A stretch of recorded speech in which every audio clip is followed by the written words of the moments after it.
दोस्तों, ये कविता मैंने जयशंकर प्रसाद जी की बहुचर्चित कविता लज्जा से प्रेरित होकर लिखी है आज की नारी पर।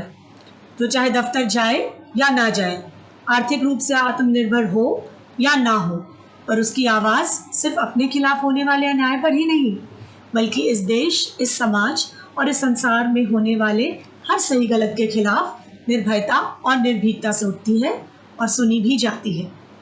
वो सिर्फ एक माँ, एक बीवी, किसी दफ्तर की बड़ी अधिकारी और परिवार को बांधे रखने वाली एक कड़ी ही नहीं, इस दुनिया की आधी भागीदार भी है। और उसके सर पे जो अब्र का टुकड़ा है और पैरों के नीचे की ये जो ज़मीन है ना, वो उसकी अपनी है, जो उसको उसके होने का एहसास दिलाती है और उसकी आवाज़ की हर झिझक को तोड़कर उसमें दृढ़ता भर देती है। तो सुनिएगा।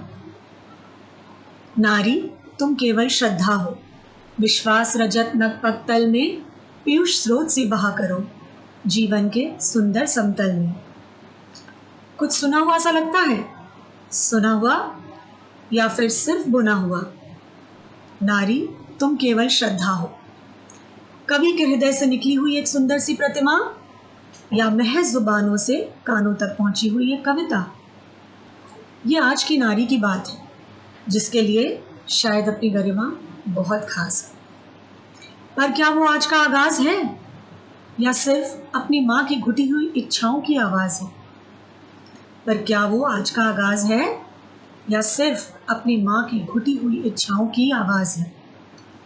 पति, बच्चे, परिवार और दफ्तर से आगे उसका एक जहां है जो इस समंदर के पार है। सिर्फ चार दीवारी के भीतर ही नहीं, देश में होते अन्याय के खिलाफ भी उसकी अपनी एक आवाज़ है। सिर्फ चार दीवारी के भीतर ही नहीं, देश में होते अन्याय के खिलाफ भी उसकी अपनी एक आवाज़ है। सिर्फ औरतों पर होते अत्याचार पर ही नहीं, मजदूरों के शोषण और अर्थव्यवस्था के गिरने पर भी उसे एतराज़ है।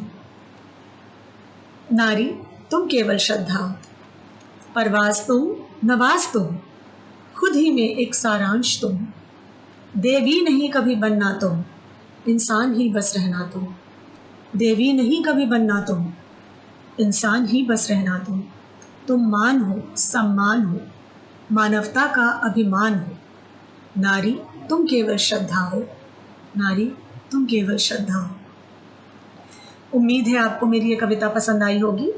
अगर आपको मेरी कविताएं अच्छी लगे तो लाइक, फॉलो वगैरह कर लीजिएगा।